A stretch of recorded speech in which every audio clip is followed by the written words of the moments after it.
You are now listening to Femme Regard Podcast with Tessa Markle and Carolina Alvarez. Femme.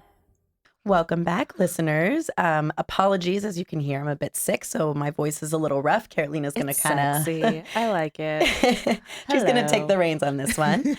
But we have a lovely guest for you this episode. This is Pilar Alessandra. She's a screenwriter, teacher, and consultant with her own writing program called On the Page, as well as her own podcast, also called On the Page. And she's an author of the top-selling book, The Coffee Break Screenwriter. Thank you so much for coming on today, Pilar. Thank you for having me. I really appreciate it. Absolutely. And I just want to let you all know where I found her through the Women in Film Summit with Tommy Brunswick, who did a bunch of interviews with a bunch of women in film. And Pilar was one of my favorites. So I'm so glad you could come on today. Yay. And I have recently tuned into On the Page podcast, and I love it. It is so insightful. The one I really like that I just listened to is the Friends for the New Year and how to revise your edits and for your script. And I love the revision tips and all that fun stuff. So I really loved it. It's great. Gives good, helpful tips. So any screenwriters out there, definitely tune in to On the Page. Thank podcast. you. Yeah, no, it's super fun too. Yeah, so thank you. And just another brag. We noticed on your blurb. Yes, we stalked you. She has trained writers at DreamWorks, Disney Animation, ABC, CBS, and regularly moderates the pitch conference at the American Film Market. So you know your stuff. This year, I handed the reins to Lee Jessup. Okay. Because I got really busy. I've been adding to all that, training some of the writers through Lena Waithe's mentorship program. Mm-hmm. So this year with AFM, I decided, you know what, I just want to teach a kick-ass class at AFM because I love teaching. So I didn't actually moderate that panel. But yeah, it's always been fun to do. And I always return to AFM regardless.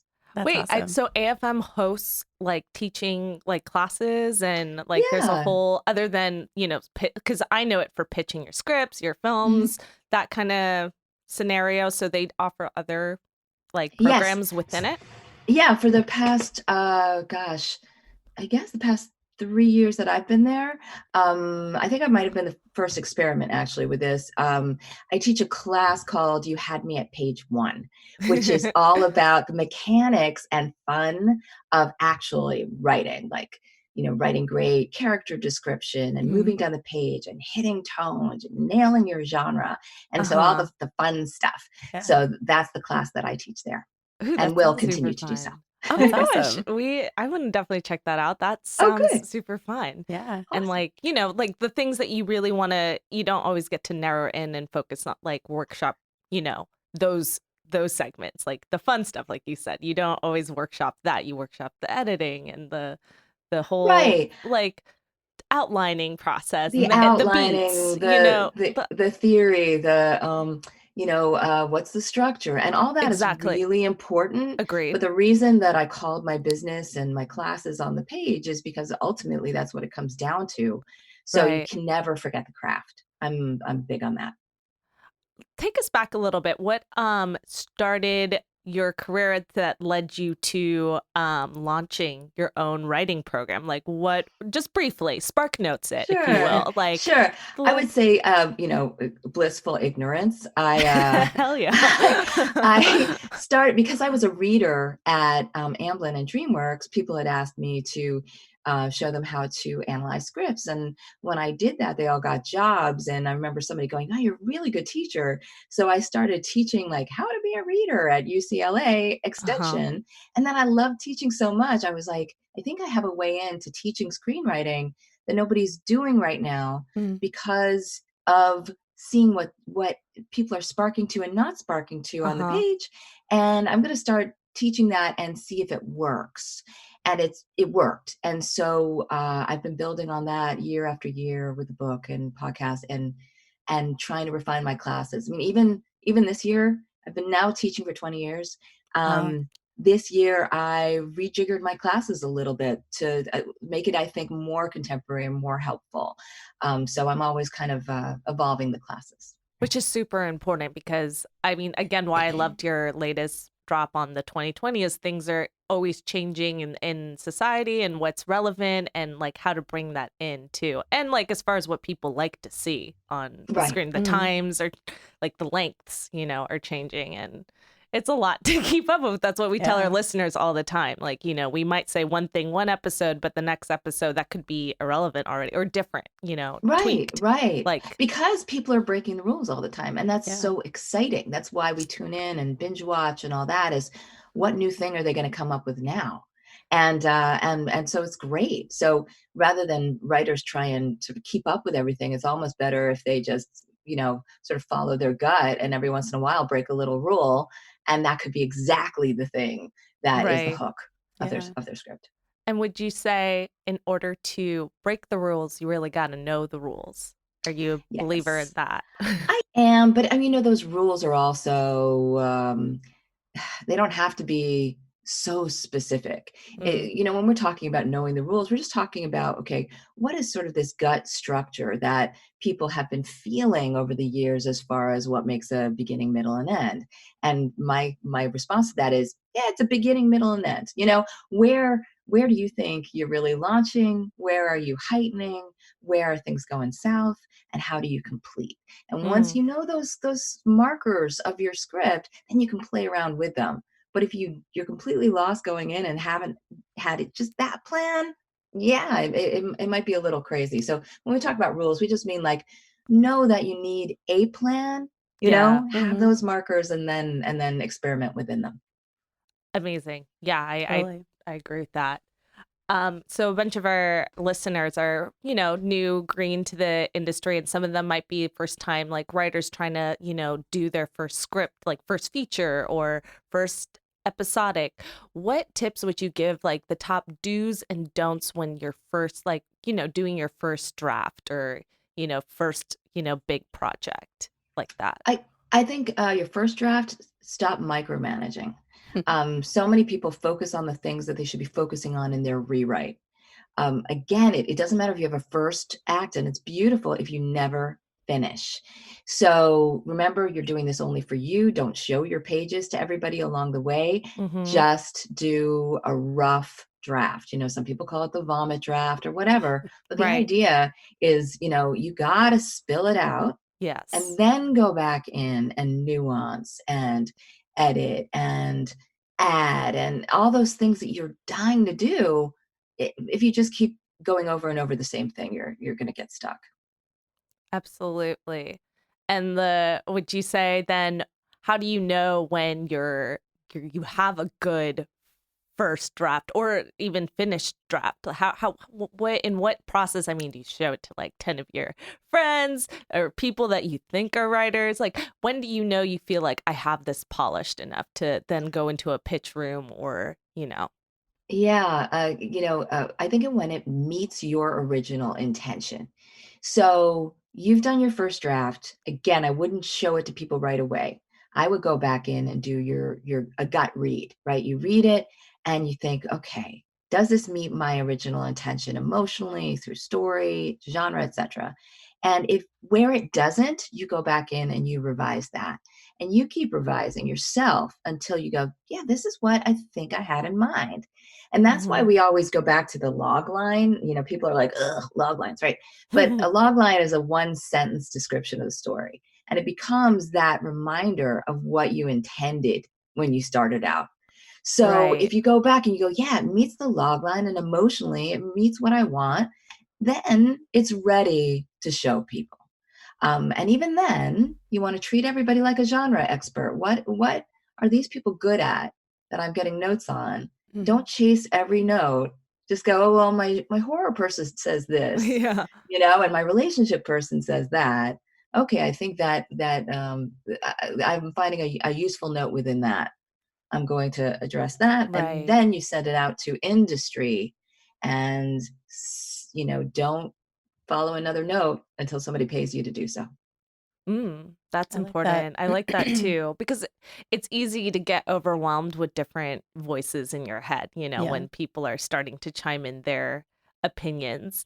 But it is also cool that if you start to hear more than one theme or note from several people, because then you're like, okay, this is what they're getting out of it. Like that's what the general audience is starting to get from it. Maybe I should Exactly. tune into that and make sure it aligns with your original message. Exactly. You probably feel that, as filmmakers yourself. Like you're like, Yeah. all right, this person just went, I didn't get it. And this person said, I think it's page blah, blah, blah. But in between it, they're basically saying the same thing. Yeah. There's a point in your script that wasn't clear. You have to go back in and go, okay, I need to clarify my intention here. Absolutely. So listeners, like, take that with a grain of salt, if you will. And yeah, and at the end of the day, it's what you want to come across, the page. Make sure that I love that, like your intentions from the start. I called it it's kind of, what was it called? The like emotional statement, because there's your log line and then there's the statement that's kind of a bit more, I'm blanking out on Sort of like a thematic statement, or that like it's that kind of the spine and to your work as far as your like the overall message you're trying to broaden. Yes. So Yes, absolutely. Yeah, it's funny when people say, "What is your script about?" Half of the people are going, "Yeah, can you just tell me practically what it's about? It's about a person who does a thing, exactly. in this way." But the other half is going, "What is it about? What is it really about? What are the Controlling themes?" idea, Right, like, right. So kind of know both. Yeah. know both, exactly. And then like, just I'm always just like, okay, and that's the thing. I think it as a writer too, you just don't want to get caught up in being it's super perfect. Know that like you're gonna get different opinions, but you shouldn't. I feel like you should be able to feel it too, in a way. Like this is ready. Like Right. you should be confident. Yes. Yeah. Right. Yes. Moving One forward. thing that's beautiful, I think, with screenwriting as opposed to, writing a novel or something is that in the end, there's so much collaboration that goes into it. So, you're presenting what you want and what you see and your vision is, but knowing that somebody's going to direct the actors a certain way and the actors are going to bring something to it too. So I think that's a really beautiful thing. I love that too, especially for independent filmmakers. Again, kind of what we tune into on our podcast is exactly like there's so much to the story making. I kind of actually, as a writer, feel a little relieved because I know how much more like the editing is storytelling, like everything's a storytelling, that it's gonna come out hopefully even better off the page.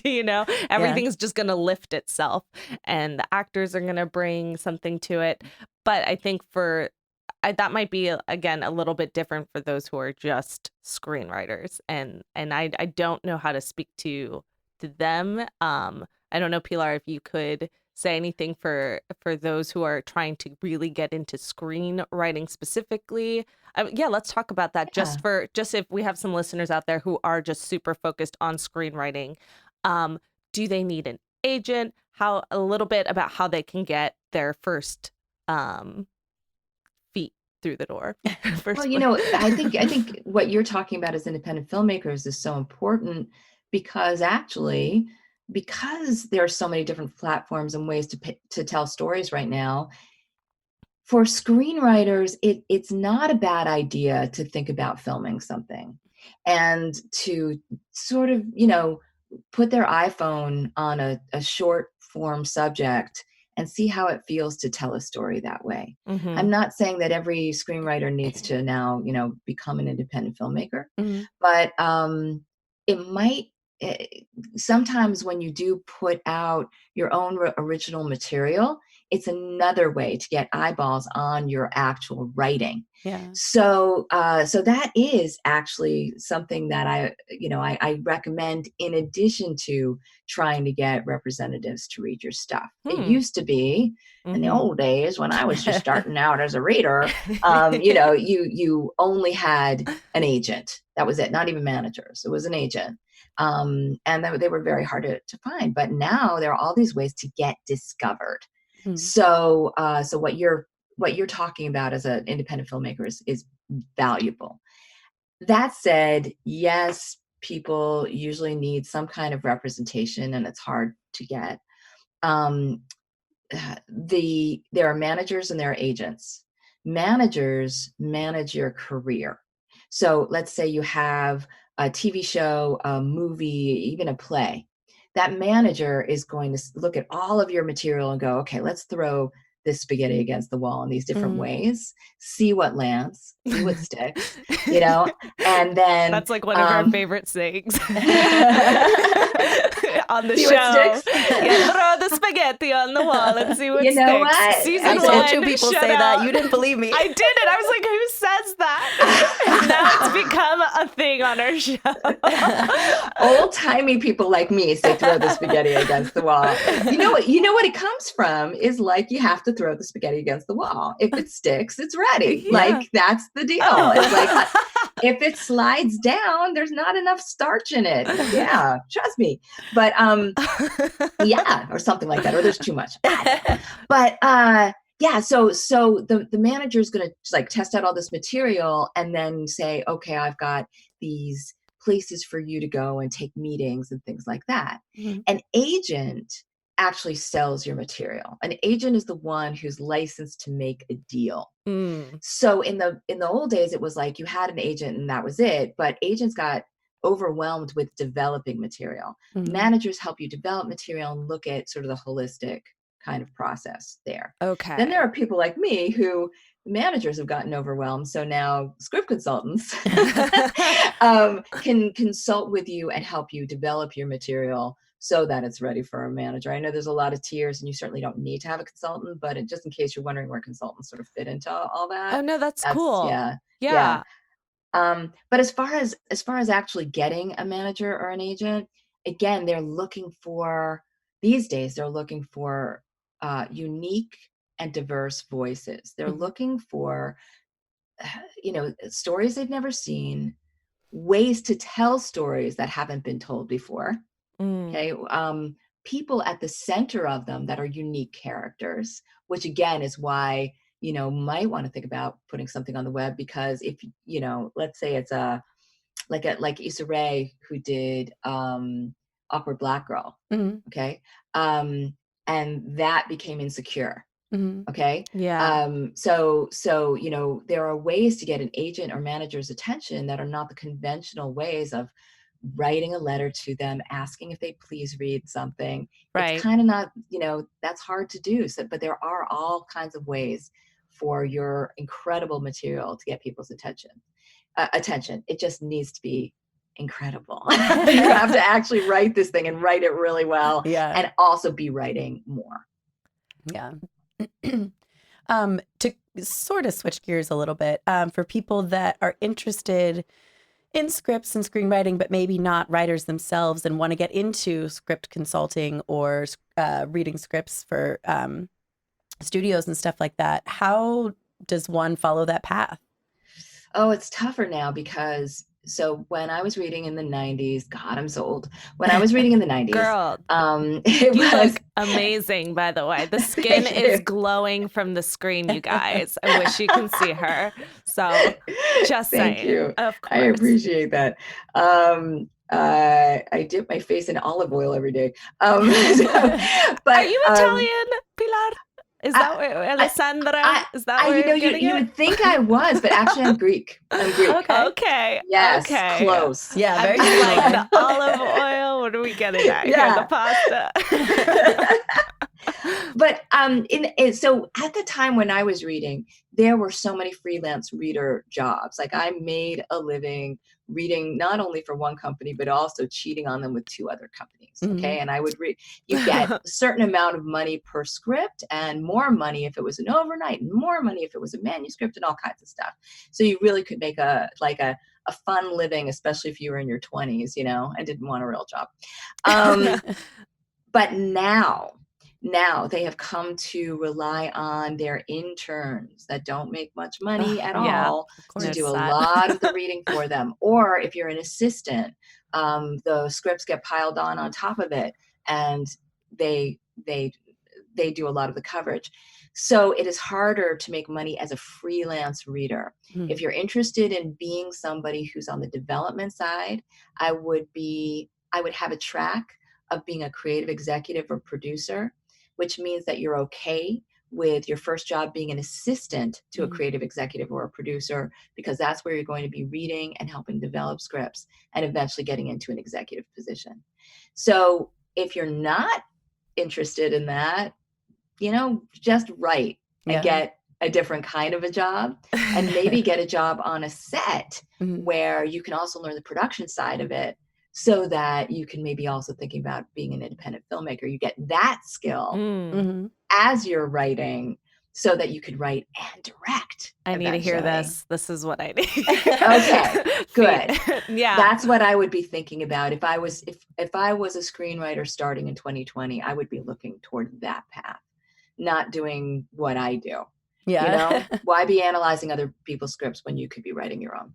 Amen, sis. Nice. Have you ventured off on, why? I guess I'm just curious. Oh, you fell in love with teaching. That makes sense. I fell in love with teaching. I fell in love with your passion. Yes, I love being able to work on 5 ideas a week instead of just one. I always said if I wanted to be a writer, I'd be a writer. But I find like all my creativity comes out of the teaching that I do. Yeah. And some people may roll their eyes and not believe that, but it is true. That is totally my jam.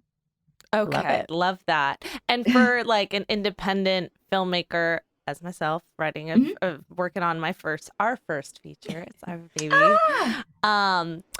Would someone like myself and other independent filmmakers out there be able to just contact you for your services directly for a consultant session? Yeah. So when I work on completed scripts, let's say you have a completed script at home, I have to say I'm booked about 2 months in advance. But if you're not finished yet, you can always book in advance and make that your deadline. Or I have a new thing now that I love. I've been doing it for a couple of years now, called Story to Script, where I actually coach writers section by section on their script. So they go from idea to completed draft in 3 months. And that has been awesome because we get to catch things on the way or develop things on the way.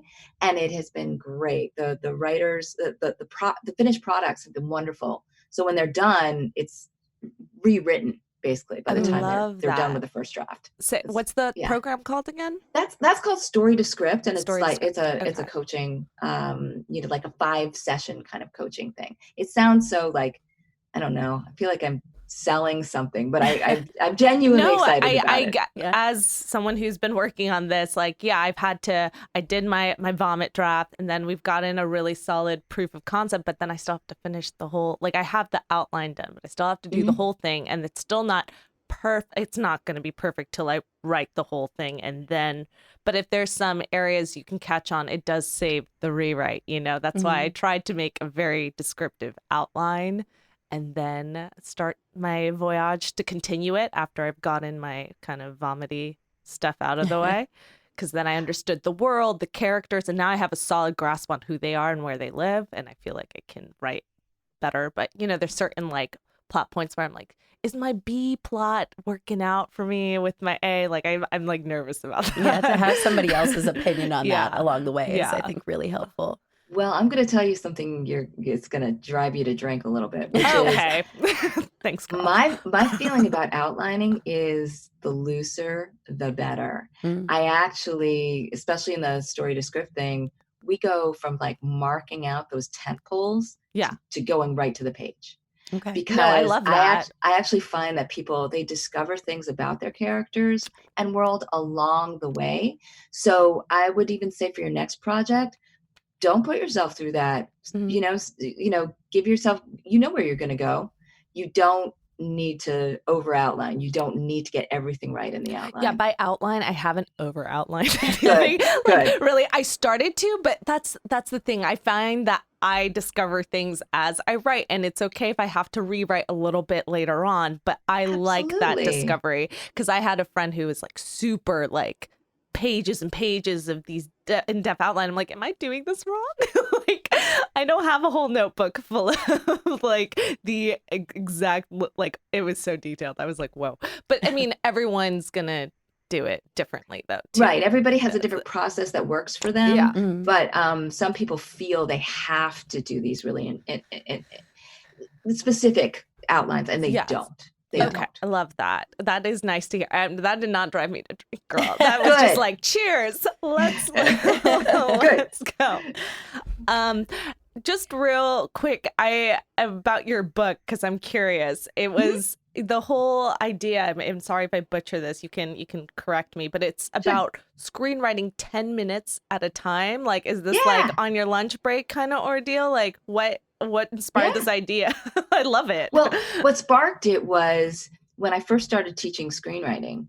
I'm working with adults, right? And adults have jobs, and adults have kids, or they have kids and jobs, right? And I noticed that in class, this was their writing time.